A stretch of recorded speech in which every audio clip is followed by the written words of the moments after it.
Now will we see the magic?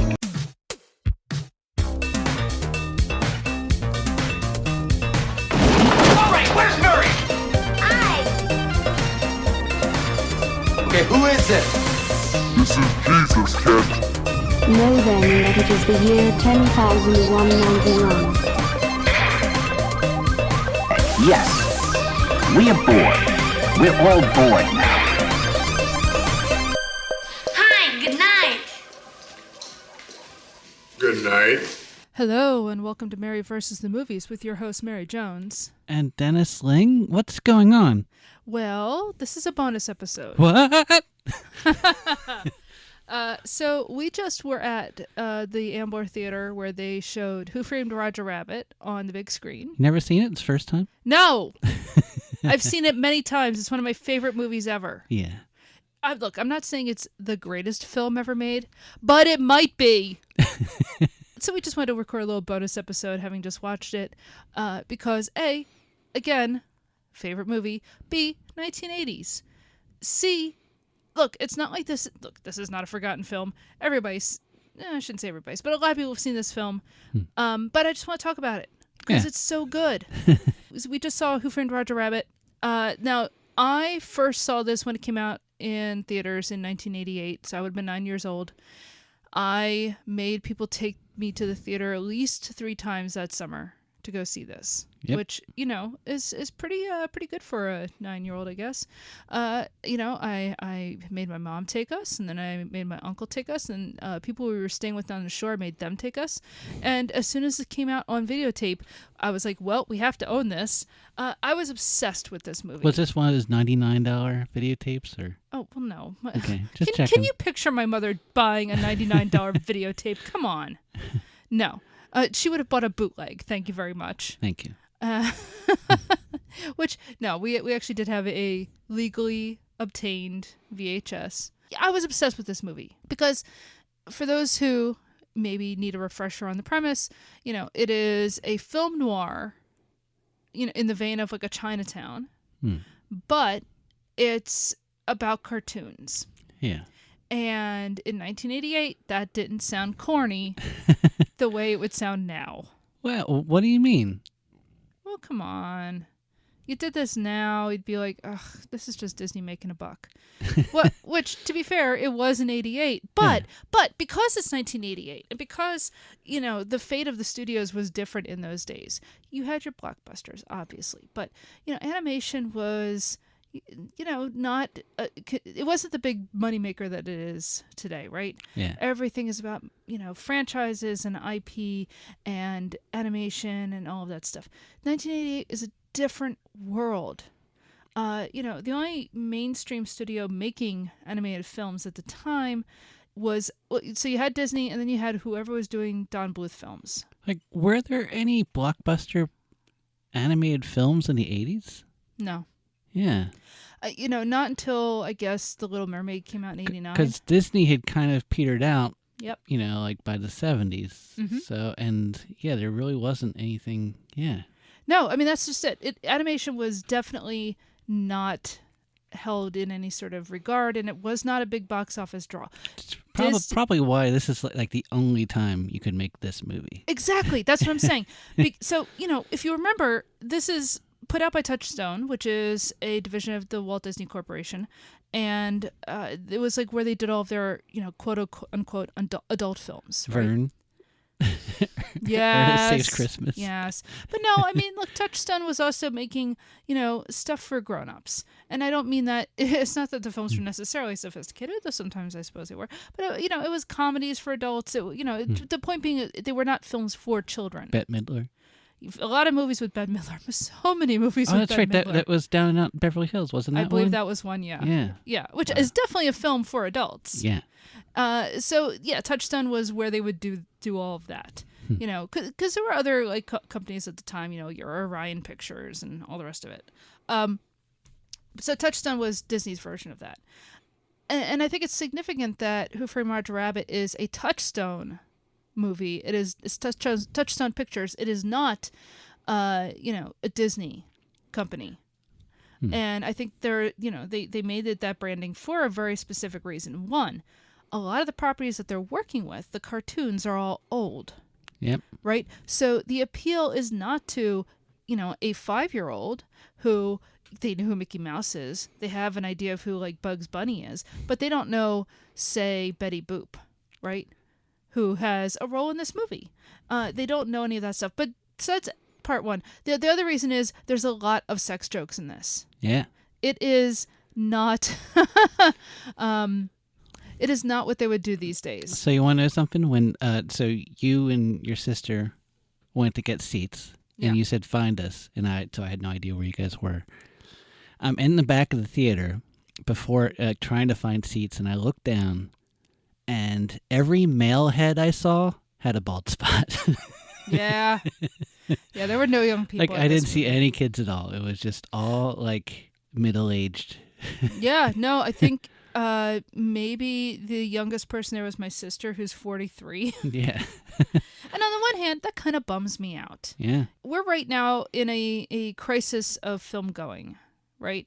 Mm-hmm. People don't really go to the movies, and there are a lot of different reasons for that, And I'm not going to say, is it just ticket prices? Tickets are expensive. I will absolutely grant you that. But it's also advertising. Like, no, who would advertise this movie? Because like, who's going to make money off of it? Well, again, 1988, different world. Yeah. But that's the thing. Like, yeah, you're probably not going to bring your kids to this because, they don't know who Betty Boop is. They don't know who Droopy Dog is. They might not know who Bugs Bunny is. They might not. Do you know how much of a bummer that is? Yeah. Kids have no connection to anything from before like 10 years ago. And that's basically because of the way TV has changed. There's no monoculture anymore. Kids don't really know Bugs Bunny. I don't know that they know like Tom and Jerry. Like their parents may know Tiny Toons.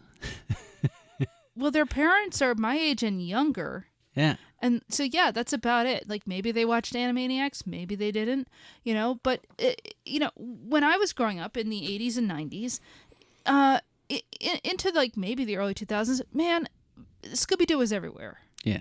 And that's, like, a nothing property. Mickey Mouse is king. Bugs Bunny was still on Saturday mornings until, like, at least the year 2000. But that's also, you're going back more than 20 years now. So, like, kids coming up today, I don't know what they watch. In terms of, they'll know SpongeBob. If you were making this today, you'd have SpongeBob in it or whatever. Like the only thing they might know is Space Jam 2. Exactly. And even then, did kids really go and see Space Jam 2? I really doubt it. Sad kids that were dragged by their dumbass I feel parents. so bad for those kids. Space Jam 2 is an interesting thing because there are cartoon properties from multiple companies in this film, right? So it's a Disney-owned, studio. So obviously, Mickey Mouse shows up, but also it's like just a lot of, other than, Mickey, Donald, and Goofy being prominent, it's all like smaller characters, stuff from like Fantasia, characters from, I don't know, Pinocchio and stuff like that, right? You have your Warner Brothers. So obviously Bugs Bunny shows up. There's that amazing dueling pianos scene between Donald Duck and Daffy Duck. So Donald Duck shows up.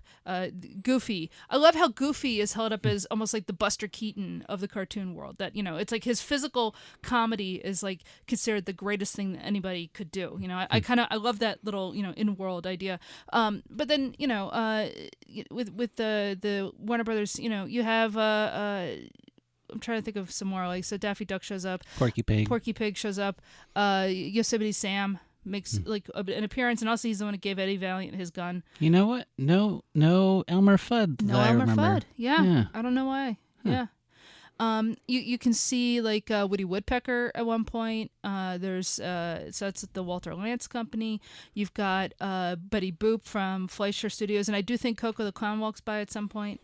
There is at least one image of Felix the Cat. So you've got stuff all over the place. I brought up Droopy Dog. Thankfully, you've got the brooms. You've got the brooms from Fantasia. Yeah. Again, Disney. But the thing is, as you're saying, because it was 1988, because, those companies were not really heavily invested in their animation divisions and saw them as big money makers, they signed off on, hey, we're going to have this one movie where everything shows up together. All of these different, properties from different companies, they're all in this one movie. And did they work out like how much screen time everything gets? Yes. They narrowed that down, and that's fine. I get it. And it works out here. Like it doesn't feel forced. Yeah. And it's amazing like what a light touch this movie has. But yeah, as you're saying, this could only have come out when it did. Because once Disney started their comeback with The Little Mermaid, they would never like cede any ground to anybody ever again. That's not their style. No. And on the other hand, now you've got like the Warner Brothers, and they would just as soon delete Looney Tunes from the face of the earth. They're not going to like let some other companies show them on the screen. Absolutely not. Do we know who runs Warner Brothers as a certain judge? It is. I do think it's a certain judge. That's the funniest thing. So as you guys may remember, the plot of this is Marvin Acme has been murdered. It's assumed that it's Roger Rabbit. His wife, Jessica Rabbit, is having an affair with Marvin Acme, who is the gag king of Los Angeles and also owns Toontown. He's like the big landlord. And so he's been murdered, and much of the film is trying to track down Roger Rabbit because he's wanted for the murder. Eddie Valiant, who is a private detective, has been employed. First, he was the one who was making the blackmail photos, but then he is also the only one who is trusted by by the cartoons, because he and his brother used to be private detectives who worked with Toontown. They used to be cops at one point until his brother was murdered by a Toon.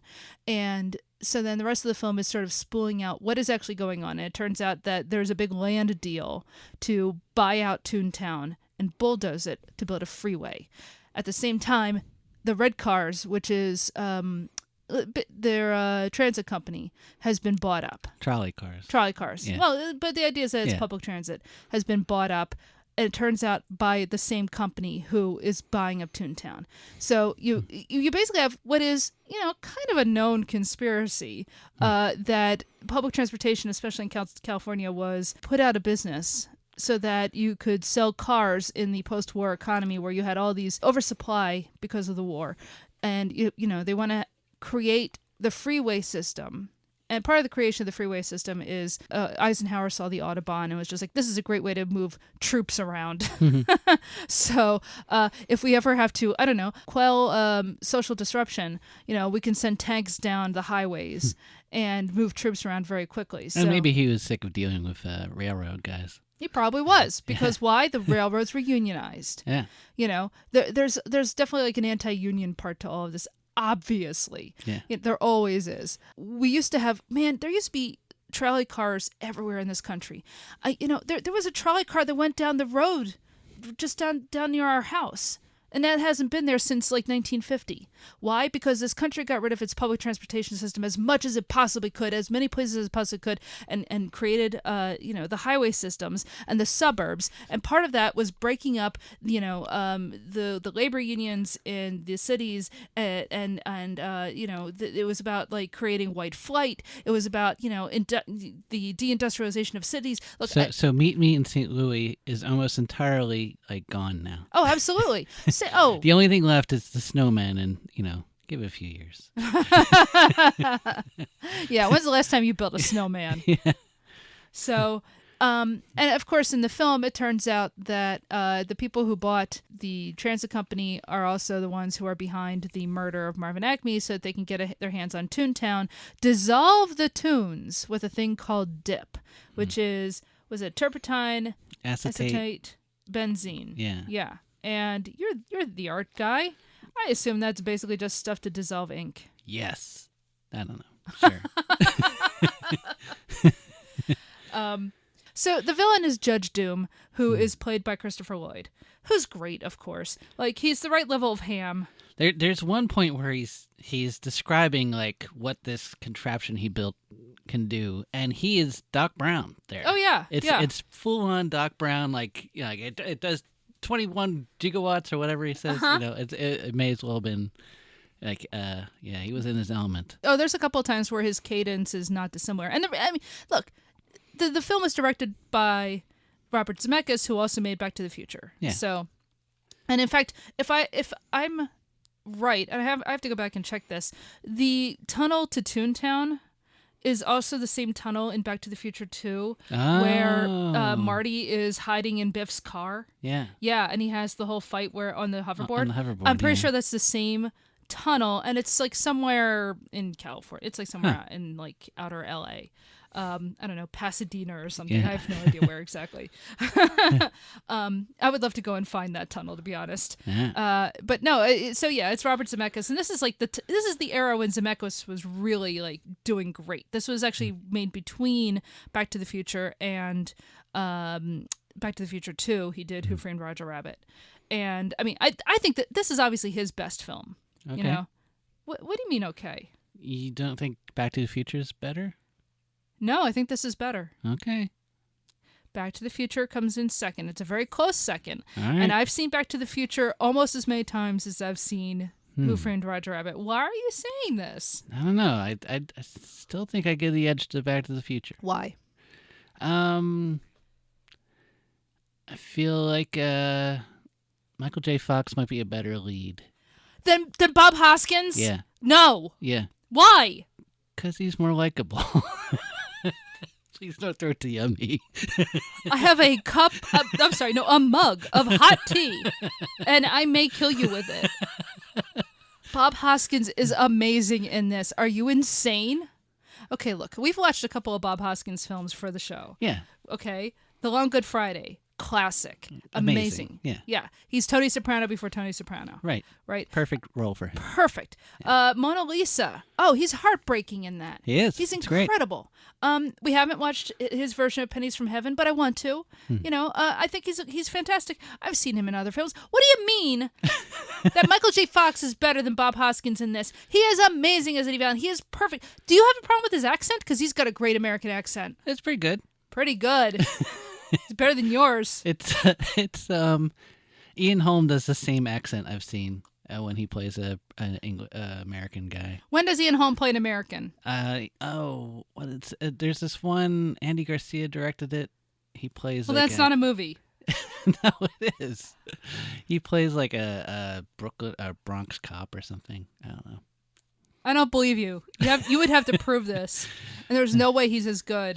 I'm And just saying. I feel like I like Ian Holm. I but feel like these classically trained British guys, they have a go-to New York accent. Yeah, but Hoskins is good. He's good. You never hear him slip out of being his accent. Oh, No, like you can hear other people, they slip. He doesn't slip. okay. What? It's just a preference thing. Do we have to have a duel or something? I'm just saying this is a star. I will get my singing sword. I'm just saying, as a star-making turn for Michael J. Fox, and He was already famous. yeah, but I mean, he like shot up with. Oh my God. Look, enough about Michael J. Fox and your weird crush on him. All right, let's get back to Bob Hoskins. All He's right. great in this. He is great. Look. All right, Bob Hoskins versus Jack Nicholson in Chinatown. So that's why I was going to ask. Like, Yeah. what do you think at some point they wanted to get Jack Nicholson? They were never going to get Jack Nicholson. I don't know if they actually but did. I mean, storyboards. They're just coming up with the idea. Do you think they ever thought of it? I've heard the rumor, and I don't know if it's true, because the original text for this was from like a graphic novel or something called Who Censored Roger Rabbit, and I think that was actually more about the Red Scare. But I've never read it. So they instead changed it to this, which is more like about the conspiracy of destroying public transportation and the creation of the freeways. And it's part of the whole California mythos.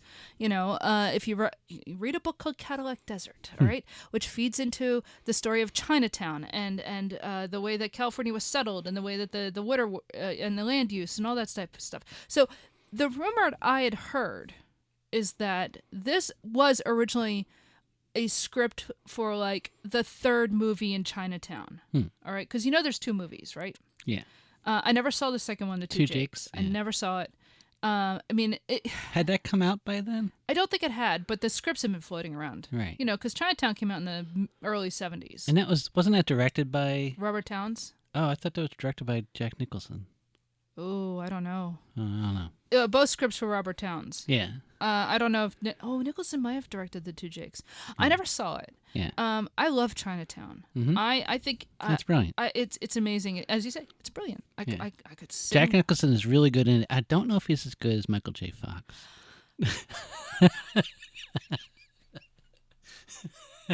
I'm not I'm just saying trolling I right hope now, that you sorry. end up in a car accident like at the end of Chinatown, but look, Did you ever see Crash? which one? The Ballard. No, I never. Cronenberg? No. Speaking of crashes, sorry. Okay, we don't need to go down that route. Look, so I'd heard the rumor that like the genesis of this script was like a treatment. I don't know if there was ever actually like a full screenplay, but a treatment that was supposed to be like another Chinatown movie. And they ended up making The Two Jakes, and I forget what the plot of that is, but it is also something kind of not unrelated to California and corruption and, the middle of the 20th century and all that stuff. But this obviously wears its influence on its sleeve. It has the same kind of like golden light in it that Chinatown has, and obviously that one is a very much more serious film, a very much more intense film. But you can easily see the influence of that on this, right? This movie, I think, may have been as important and influential on how my brain works as watching It's a Wonderful Life. Seriously. One, at its heart, it's about a conspiracy of capitalism to destroy communities. And I don't know, that's always sort of stuck out to me. And but also the way that it's made in the 80s, set in the 40s. It's funny because it has all these things that you would think are about nostalgia. I don't think it's inherently nostalgic for any of that stuff. You know what? It's funny. We're recording this just a little bit after seeing Pennies from Heaven. Yeah. Sort of the same vibe in a way. I think you're right. I think in a weird way. Yeah. Because it's a film noir that's also like kind of a comedy. And it on its surface it seems like it's all about nostalgia, but it's really not. It's not.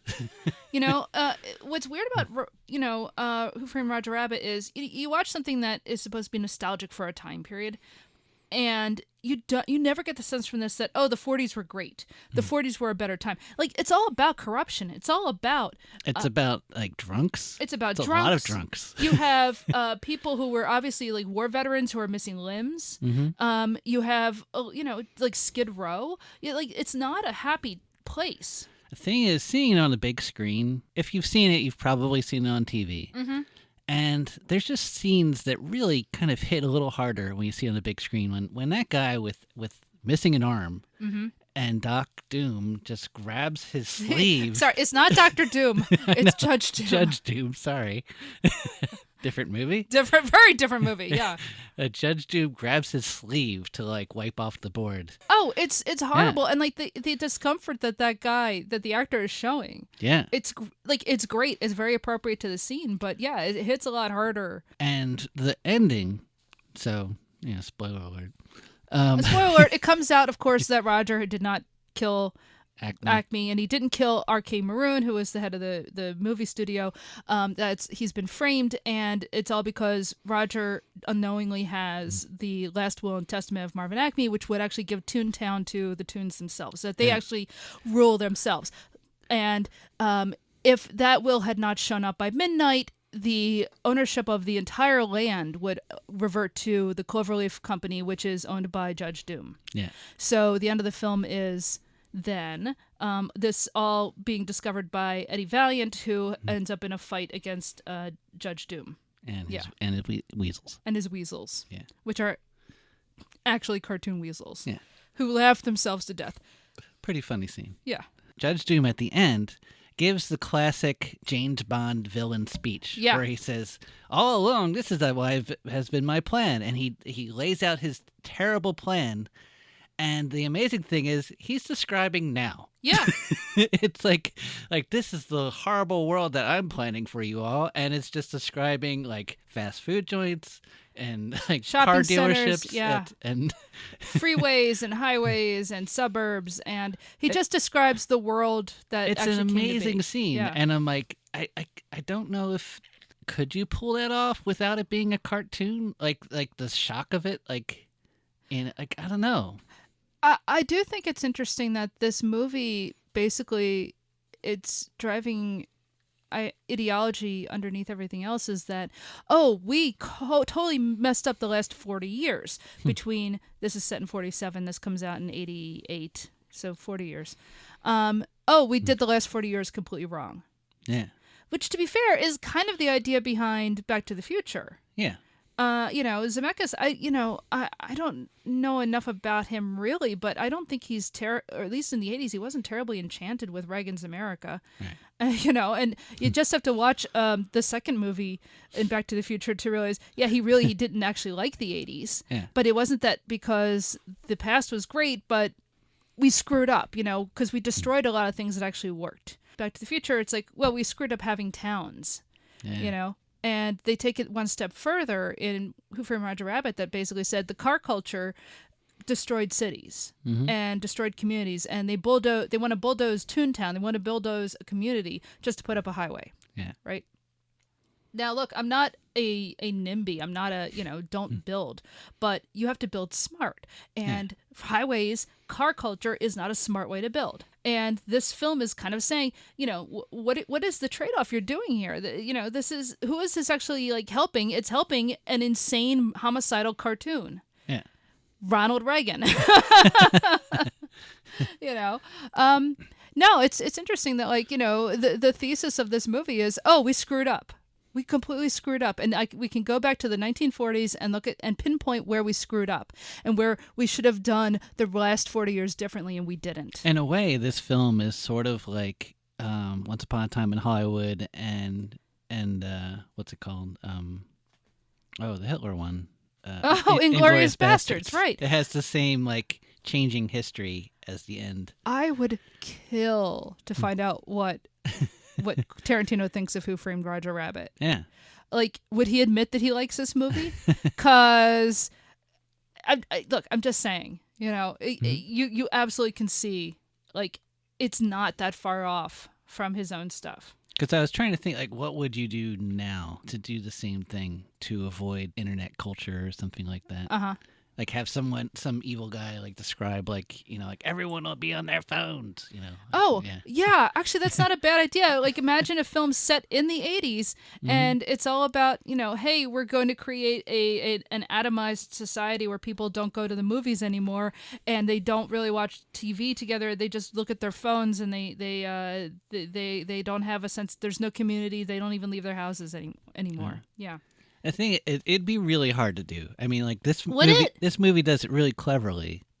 That's what I'm saying. It's hard to put a message in a movie and have it be entertaining. You can't build a film around a polemic. Yeah. But you can have a film, and there are ways to do it, but you can't just be didactic. Right. And thank God this film is not didactic because it's built around the fact that a human being is hanging out with Bugs Bunny and Mickey Mouse as he is being thrown from a building.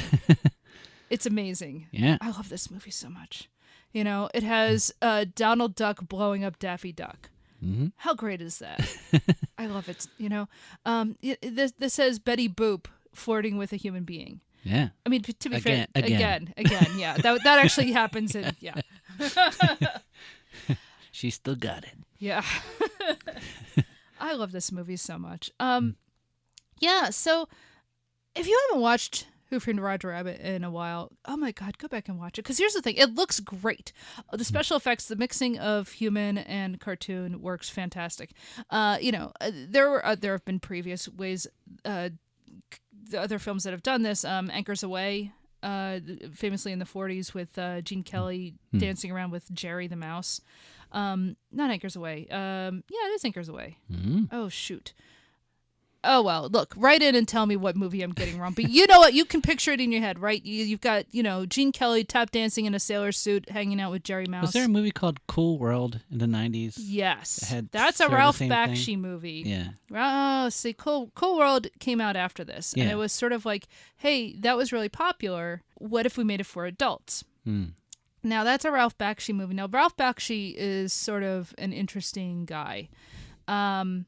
Not all of his work would fly today, but I think his heart was in the right place. Did he work on heavy metal? I have no idea. I'm not sure. But he made Fritz the Cat. Yeah. There's some crazy film about boy, I can't remember what it's about, but it's basically about how, the United States is like an evil white seductress killing black people. And I mean, it's critical of the United States. I can't remember what the heck that movie is called. But like he also Who Framed Roger Rabbit? Well, I would love to know what Bakshi thought of Who Framed Roger Rabbit. You know, I mean, but he also made Lord of the Rings. Oh yeah. The rotoscope one. Yeah. Not that one. No. The cartoon one that is very, very good. Proud Feet. Exactly. That shot is referenced. Oh, I know. Jackson used that scene from Bakshi's version. Yeah. The Cool World came out in like 90, I think. I kind of like to cover it because apparently it's not very good, but at least it's interesting. And here, Luke Perry, is he a voice? No, I don't know about Luke Perry. I but feel like some it's pretty Brad boy Pitt. from the time. Oh, okay. Pretty sure it's Brad Pitt. That's the pretty boy I'm thinking of. These youngins. But no, I mean, in there were other like Pete's Dragon, uses a big, cartoon dragon, but it's mostly human beings. That's a Disney film. So like this was something that had been done before, but this is like the best looking version I can think of, where they mixed animation and live action, basically until the Peter Jackson Lord of the Rings movies, because Gollum is animated. I mean, look, the Lord of the Rings movies are kind of like a singular achievement. Nothing else is really as good as them in terms of what they're doing in that. And Gollum... Jar Jar? Your tease almost done, right? Anyway, you're not in this conversation anymore. This really is Mary versus Dennis at this point. No. So look, this looks great because it maintains these characters as 2D animated traditional animation as you think of it, existing in a three-dimensional world that we know, but they're interacting with physical objects, like they're spitting out water, they're moving things around, and like they just did an incredible job. Yeah, the scene where what's her name? What, Jessica? Jessica, as her hands around or Eddie. Yeah. And it's obviously a person. Like it's obviously someone's hand is on him, and then they just drew over the hand. It's rotoscoped on, but it's incredible. Yeah. The last thing I want to say about this movie is, so obviously you have a great cast in terms of like Bob Hoskins is in this, and Christopher Lloyd, and the woman who plays Dolores is escaping me at the moment. She's great too. But the voice work in this, obviously you have Charles Fleischer as Roger Rabbit, and he's like just perfect as this character, and I really wish Disney had done more with Roger Rabbit and made a bunch of shorts the way that they were supposed to. Like they had created this character, and they were going to try to make this character into a cartoon, and then they're just like, yeah, this is costing money, we don't want to make cartoons. First of all, let me just say, bring back cartoons before movies. It happens once in a while, but it should happen more often. When I go to the movies, you want people to go to the movies? Make it a whole thing. You don't just get like your movie. You get like a cartoon. Give us a newsreel. Maybe like a 10-minute short film. Give us a bunch of stuff. Give people a reason to be there for more than like an hour and a half or whatever. I'm just saying, like, make the movies like, and give us an intermission if we need one. Because like I have to get up and use the bathroom all the time. Like, give people a reason to go to theaters. So reason number one, make more Roger Rabbit movies. Right? Like the cartoon shorts. I'm just saying, Disney, pay me some money. Okay, so Charles Fleischer's great. Then you have Kathleen Turner as the voice of Jessica Rabbit. Yeah. Oh man, she's perfect. Yeah. Like it really is just one of her the best roles she ever had. Like, but it is. She's perfect because she's basically doing like, oh, I'm trying to think of who else she's doing. Well, anyway. Yeah. Or Lauren Bacall is what I was trying to think of. Like she's basically doing like Lauren Bacall or whatever. And so that's great. But even beyond that, you actually have like Mel Blanc. One of the last things he did was this movie. Yeah. This is 1988. He died in 1988. 88 or 89. So you have him performing Bugs Bunny and Daffy Duck and Porky Pig. You know, he's doing like his most famous roles in this movie. It's great. Sylvester Cat has like one line or something.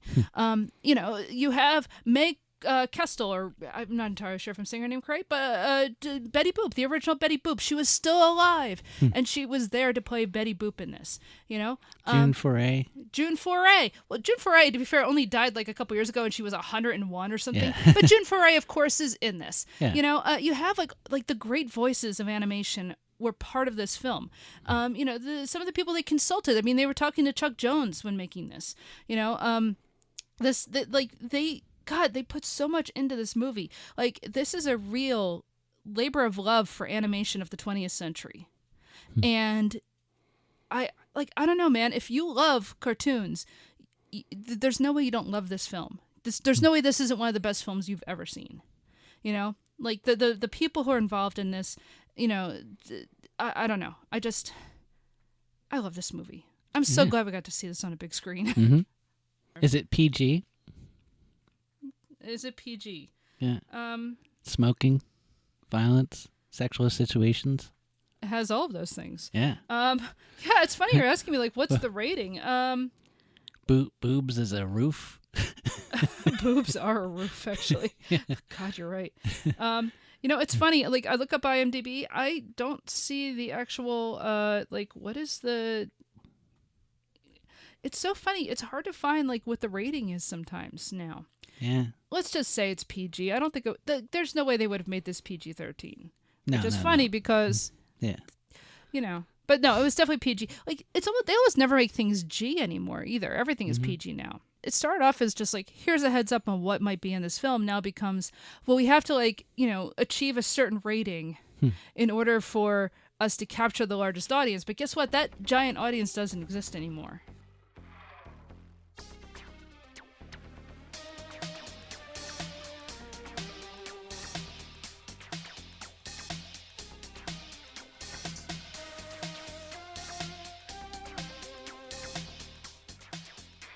All right, so that was Who Framed Roger Rabbit, starring Bob Hoskins, Christopher Lloyd, Joanna Cassidy, Charles Fleischer, Stubby Kaye, May Kestel, Mel Blanc, Tony Anselmo, who was the voice of Donald Duck. Let's see. Oh, David Lander. That's right. He is the voice of the head weasel. Who is he? Squiggy. Oh, yeah. Yeah. Yeah. Yeah. June Foray is in here. Rusty Taylor is in here. Jim Cummings. Frank Sinatra's voice is used in one scene, which is kind of weird. Nancy Cartwright is the dipped shoe. Oh, wow. I know, right? I did not know that. Yeah, folks, we didn't talk much about Dip or the dipped shoe, but are we not all traumatized by that scene? Yeah, that's right. Yeah. So anyway, and obviously Kathleen Turner was the incredible Jessica Rabbit. Yeah. So they have a huge cast. It's great. I love this film. Written by Jeffrey Price, Peter S. Seaman, Garrett K. Wolfe, Ted Osborne, and Al Taliaferro. Boy, that's a lot of people. And of course, directed by Robert Zemeckis. All right, this is a bonus episode, so I'm not going to give you the whole spiel, but you know where to follow us, you know where to find us, blah, blah, blah. Thank you for listening. Go watch Who Framed Roger Rabbit because I love this movie. And it was very formative for me as a child. Trust no one. but love your cartoons. So until next time. 2 bits!